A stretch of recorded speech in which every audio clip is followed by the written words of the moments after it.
What's up, guys? Sub-Zerek here, back for another VOD review. We're doing another replay game, but right before I get into the game, I just wanted to announce something really cool that Kai and I are going to be doing in a few days.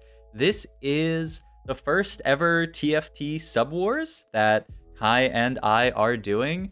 It's going to be this Sunday, so if you're interested and you have Sunday available, come sign up. I'm going to have a link in the description down below to the signups. And signups close Friday night, so you have a few days just to make sure your schedule works for Sunday, but, get your sign up in before Friday. It's going to be basically like a mini tournament of my subs and Kai's subs. These are Twitch subs, so you have to be subbed on Twitch, pay the $5 or use your Twitch Prime subscription just to ensure that people who are like always in our community, always interacting, are the people who get to sign up. So you have to be subbed on Twitch. And the other thing that I want to talk about is just the way that we're doing the teams, where we're basically going to have 2 teams of 4. So I'll have a team of 4 and a team of 4, and Kai will have a team of 4, so we'll have 16 players total. And we're gonna have 1 challenger, 1 GM, 1 master, 1 diamond on one team, and then 1 challenger, 1 GM, 1 master, and 1 diamond on the other team. So I'll have 2 of each in total. Kai will have 2 of each in total. So if you are any of these ranks, and this is based on your peak rank in set 10. So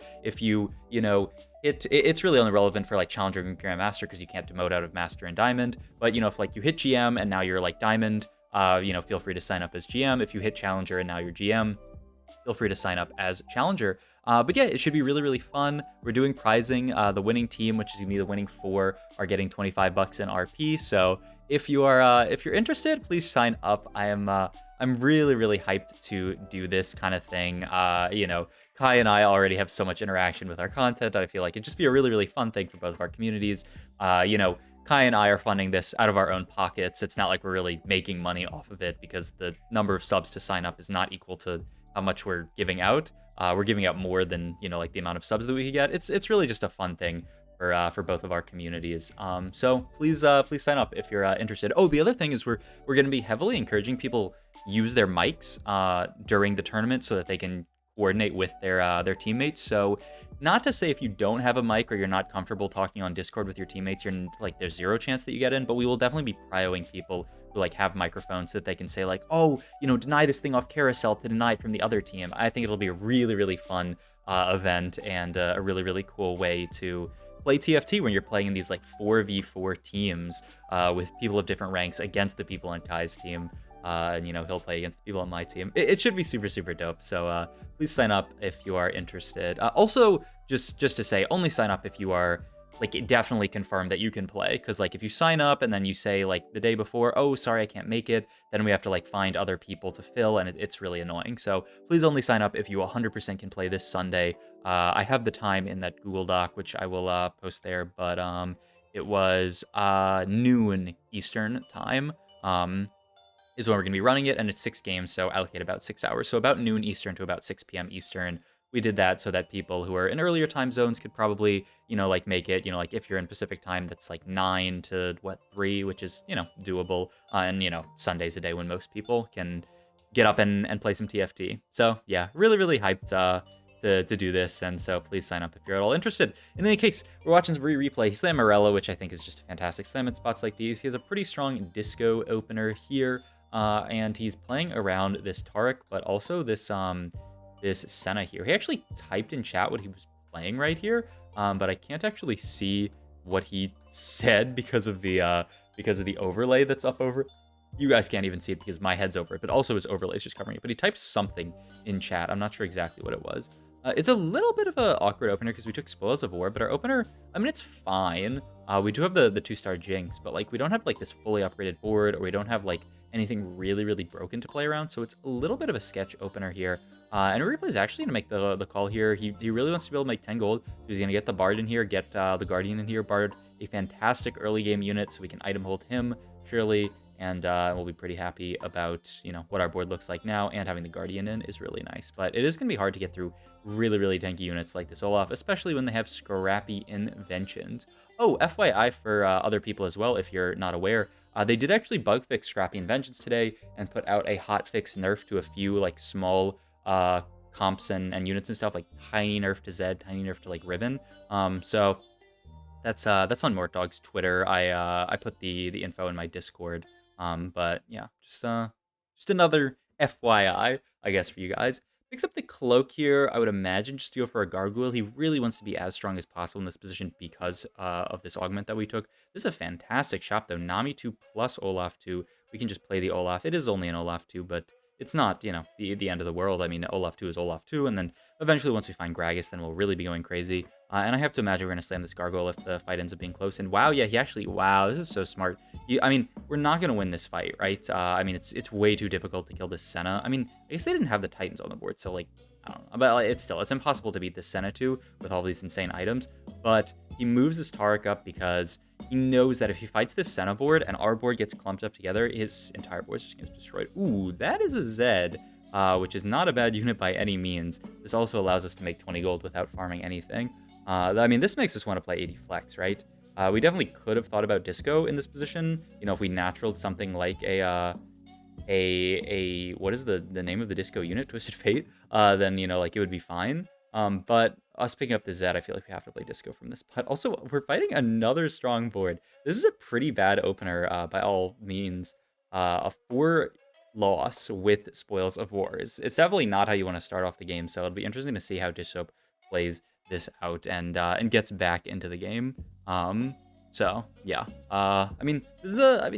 Yeah, it's a bad start, I would say, honestly. Ooh, this person has like their patient study, but they have their Radiant Sterax down. Like, I don't know. There's so much. There's so many strong. Like, it's not like our board sucks. Our board is not terrible. It's just we fought so many strong boards here. Interesting that he holds onto the Lux here over potentially holding onto the Lulu. I definitely feel like you would want to hold on to Lulu when you're playing around this board. But I think the idea is that, yeah, he wants to be able to play around the EDM, especially because it fits so well onto this board. He's unlikely to play like the Lulu plus Echo version. He's more going to play like this and then level 4 Zac next round, which makes sense. He can also item hold the Lux, which I think is, yeah, definitely the idea. And he's just going to slam a BT here. Once again, we want to slam what's going to make our board as strong as possible. It's a fantastic slam onto this Zed here, and it's also just like weird. Slamming item is good here. Also, this is a second person with Gargantuan, right? Didn't we already fight a Gargantuan player a few fights ago? And this is not the same person, I thought. So there's 2 Gargantuan Resolve players. Interesting. Keeper's really, really good right now, but pretty bad later. Something like Tons of Stats I'm pretty happy with. In a spot like this is just generically strong augment. It'll be good later. Be interesting to see what a replay picks up here, because he's looking at the Keepers. I don't know.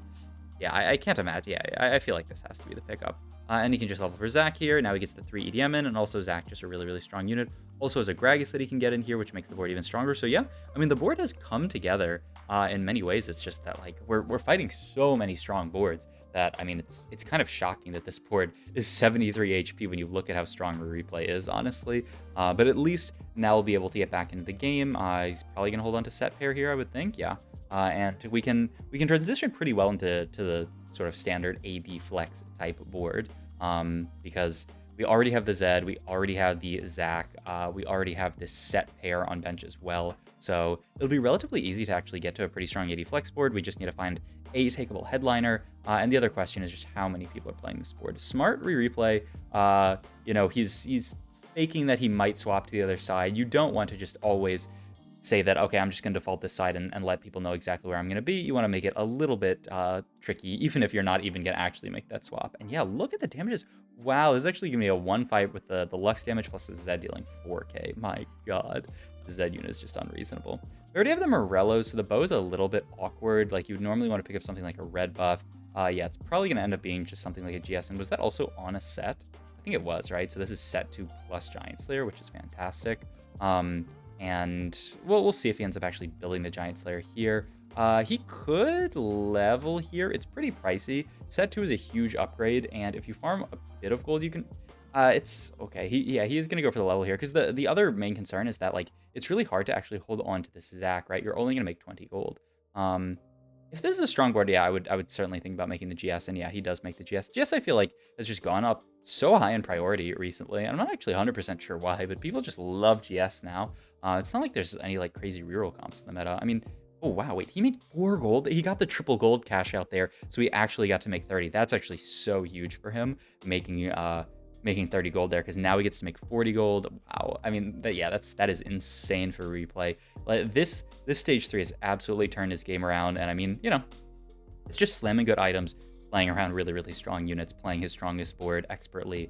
I also think this Tark positioning has been fantastic for him, not greeting the disco onto the Tark, but just making sure that you read the Gargoyle instead and make sure you're not getting AoE'd. It is so much work for him. Pick up a Cloak here from her, yeah, and just win streaking stage 3. It's almost like, I feel like it's way more important actually to win streak stage 3 with spoils than it is to win streak stage 2, because you get that chance for upgraded, you get the chance for like the chest and stuff like that. You get the chance for better cash outs that you get as the game goes on. And I mean, full item here, getting that 3 gold cash out earlier has been so big. Now he's actually really rich. He could potentially 4-1 it, but he's going to opt to 4-2 it. I think just because he's a bit afraid of not having enough gold here. Adaptive Helm, probably not going to be the slam. Looks much more like an Evan Shroud plus a blue buff if we end up playing that AD flex angle, is what I have to imagine. But yeah, look at this expert Tark positioning here, putting it over there so it gets the aggro of the entire board. Means that our Zed's going to aggro into the Akali. Wow, this positioning was beautiful. Like, absolutely meant that we won this fight. You could see with slightly different positioning how, like, if our Zed gets aggroed onto by the Akali, then it could look really bad, but just really, really beautiful positioning from a replay there is going to win that fight, secure the 5 streak. Augment-wise, yeah, you have my sword. Looks fine. It's actually not that crazy, but the other options weren't that good. We do pick up an EDM Zed pretty quickly, which means we can get the items over to that here. And we're just swapping into sort of a standard 80 flex board, but he's still playing around 4 EDM, which is pretty cool. I think a lot of people would be, I mean, look at this board, right? Isn't this a wild board? We're playing around the Zed, of course, with the 4 EDM, but yeah, we're continuing to play around the Lux. He doesn't really care about getting like something like an Ezreal, and Gargoyle gonna go there. Oh, actually, wow, okay, he puts it on the Poppy. He says, you know what, I'm going to commit it to the Poppy, and he's going to make double BT here at the last second, though. Take a bad loss, actually, unfortunately. But yeah, he wanted the double BT, just the double healing onto the Zed. He says it's good enough. It's not too bad. Ooh, a Ziggs is going to be really, really nice. We can fit that in here. It would be really good if we can get Jazz in later, though it's going to be kind of awkward. I mean, I guess eventually you could get Lux in over... or you could get Bard in over the Lux, you'd end up losing EDM. And yeah, he's going to actually look to get this in. Triple Dazzler board. Ends up cutting the Poppy. He is going to move the Gargoyle over to the set, which is what I was talking about doing earlier. But yeah, I mean, he wanted to greet it for a second, but I think then realized that is not going to work out for him. And now this is going to be his board. 3 Dazzler, but he gets the Jazz in.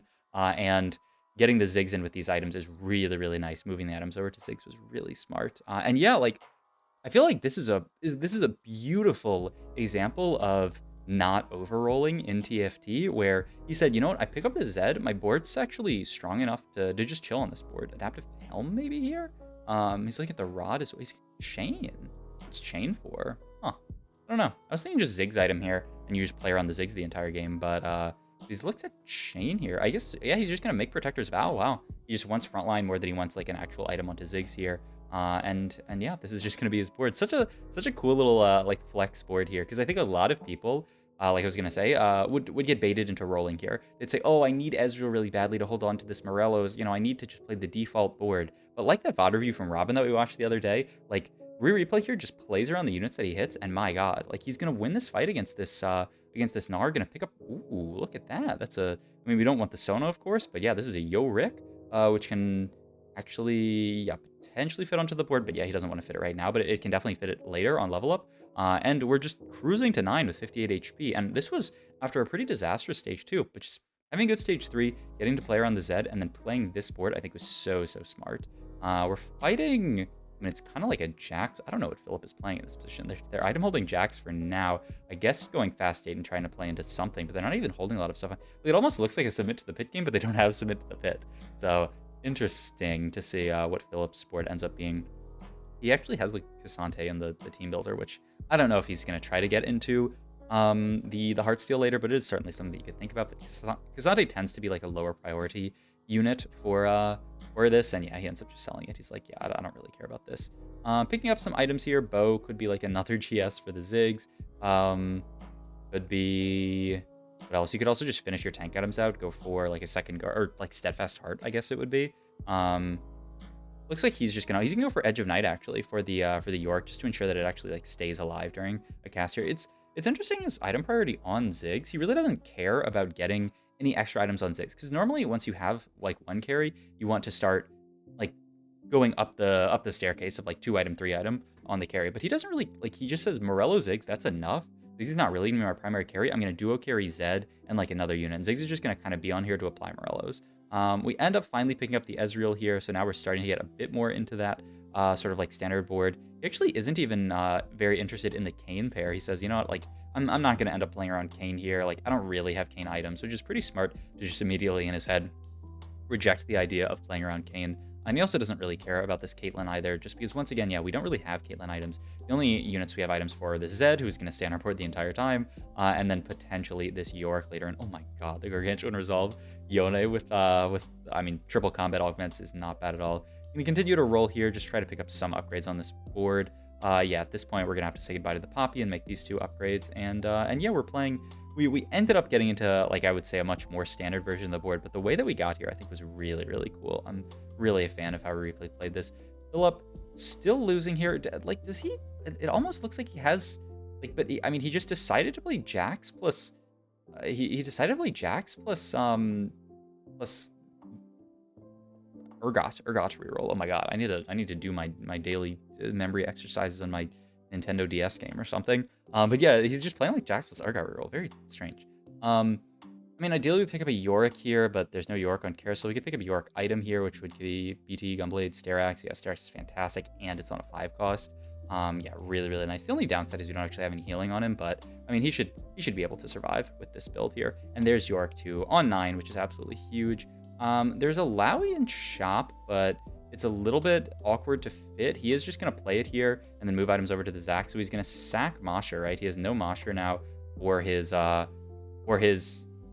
Yorick, but he's just saying, like, I don't really care about having Mosher here. I just want to itemize Yorick, move the items over to Zac, who's a fantastic item holder. And he really cares about the 3 EDM more than he cares about the 2 Mosher, and the fact that we're playing Zac 2. I think that's the other big thing, is that he thinks Zac 2 is a much better unit than Set 2, especially with sort of the nerfs that have come to Set recently. He says, like, Zac 2 is so much better than Set 2. It's a good sort of like thing to know how he prioritizes those units, just because, like, you could see him playing around something else. Also, we still have this Evelynn on the board. Eventually, we're obviously going to want that to become like a Kiana, but he really cares about getting Crowd Diver in, which, I mean, makes sense. Crowd Diver is really, really big for, you know, Zed's damage and for being able to, like, CC the backline. So, I mean, yeah. And he could pick up like a Yone and end up playing towards Heartsteel, but now he doesn't have the set anymore, so he doesn't have to play that anymore. But yeah, I mean, easy top 3 from a replay here now that he's got this Yorick too, and he can continue to look for upgrades here and just try to get to his final board, which is probably just cut Evelynn for the Kiana, and that might be it, honestly. I don't know what other real upgrades he can make. Yeah, there's the Kiana finally. Obviously, just like too strong all of his units. I like something like a Giant Slayer here. I don't really feel like we need more tank items, but if you wanted a tank item, it would be like a Crown Guard onto the Zac here. But yeah, he likes Giant Slayer. Once again, this Giant Slayer priority here. Just every board wants a Giant Slayer. Every unit wants a Giant Slayer too. It's too good. Ooh, okay. So yeah, he's thinking about pivoting back into sort of like the Pentakill version of the board. I mean, I guess not back because we never ended up getting there, but into that Pentakill version. Pentakill is really huge for Yorick. It is just kind of awkward to fit here. Like, the question is, okay, if we're gonna play that, what are we actually cutting here to get into Pentakill? I mean, we could cut Thresh, I guess, but what else? I mean, he was looking at like a Bruiser, maybe. I mean, you could cut Thresh plus Zac eventually, I guess, but I mean, you're cutting them for so much worse units. You'd cut it for like Gnar plus the Olaf. Like, ugh, I don't really like that. It might be nice from a synergy perspective, but I really don't like it from a units perspective. But I don't know. It'll be interesting to see how he cut. I mean, Pentakill is huge. Pentakill is huge here. I just don't really see how you fit it, because like, you're not cutting Jazz, right? I mean, Jazz is so good. You're not cutting Ziggs. I mean, there's the I mean, maybe he's thinking about going 10 here. Yeah, that's what he's pre-pumping it. He's thinking about going 10 here. He says, I mean, once again, talking about like sort of like the greed but not greed of pushing levels here. He's just saying, okay, I'm gonna go 10 in this position here. He's gonna move the tentacles down for this KDA Akali. And once again, like, really, really nice position. I love how he's positioned this Zac the entire time to make something like a, it's really just any backline carry. Make sure that it aggroes onto the Zac here so that the Zed stays alive as long as possible. I love stuff like that. I've been talking about that this entire set. And yeah, I mean, maybe he can push after this carousel here. Just goes for the 3rd GS actually onto the Ziggs here. Also ended up taking our, what is this red buff on Ziggs? Did he, I guess he made that at some point. Oh, I think maybe that was from the bow that he got dropped. Gonna roll down here, and he says, you know what, on 10 I could probably pick up a better Chosen here, which is going to be the double Yorick on this board. What a cool board here. And it's Pentakill Yorick, which allows him to get Pentakill in, which is so nice with the Gnar. Wow, what a cool level 10, and really, really smart for Replay to know that he could actually push 10 in this spot. So yeah, he gets to play double York on this board, gets to play around the Gnar. I mean, what a beautifully played game, honestly. I don't know if he's going to win this game or not. Some people are like, I guess I'll address this now because I was just brought it up in my mind. Some people are like, why do you pretend like you haven't, like you don't know what's going to happen in the games? I don't know what's going to happen in the games. I mean, a few of them I watch ahead of time, but if I do, I'm usually upfront about that. But this game I have not watched ahead of time. I don't know who wins this game. I went to Replay's channel, saw that he played a really cool game. Like I tabbed through it a little bit, but I don't know who actually wins this game, if Replay wins or someone else. I mean, looking at how the game's going, I would imagine he wins because we're level 10 Giga capped. Noster's board is pretty strong. It is a pretty strong Lulu board, but it's just hard for this Lulu board to outcap this board, I would say. And yeah, Noster's going to lose this fight. And then this Gree player, who I honestly don't know what their board is whatsoever. But yeah, oh, that's such a cool pivot. And then, yeah, like, obviously, he didn't need the Kiana anymore to play around Crowd Diver because he ended up getting out of the Zed, and so he can just play full on into these Yorks here. And then Zach is just a very solid unit to play. Maybe I think the idea was, you know, he was looking at potentially the Olaf in case he didn't hit like a Pentakill Chosen, but he did end up hitting it. Guinsoo, a fantastic item onto the Lucian here. So yeah, we'll just take that because it's the best possible item we can get. And yeah, I mean, our board looks amazing. I don't know. This was a beautiful game. This was a really, really nicely played game of TFT. I don't know what to say. Like, I mean, this is why Replay won the tournament, right? I think so many people would have gotten dizzy in navigating this spot. So many people would have overrolled here. But the intelligence to like realize that you could go fast 9 and even fast 10 in this spot was just so insane. Like, this is why these players have such an edge and can win tournaments, because like they make these games firsts. Because I think a much worse player probably would have top forward this game from the position of like naturaling the Zed, naturaling the Zac, and like, you know, having the amount of stuff that he got off Spoils of War. But I think a much worse player, this game would have been like a third from them, and they'd have been like, oh man, I played well, but this Lulu board was so strong. But like, Replay realizes he can go fast 10, caps out the board insanely high, and wins the game. So beautiful game from Replay. Hope you guys enjoyed this video. If you did, please like, comment, subscribe. Check my Twitch and all my other links down below. Once again, I will have the link to the Subwars signups in the description down below if you're interested in signing up. So go check it out, and I'll see some of you guys on Sunday. Bye.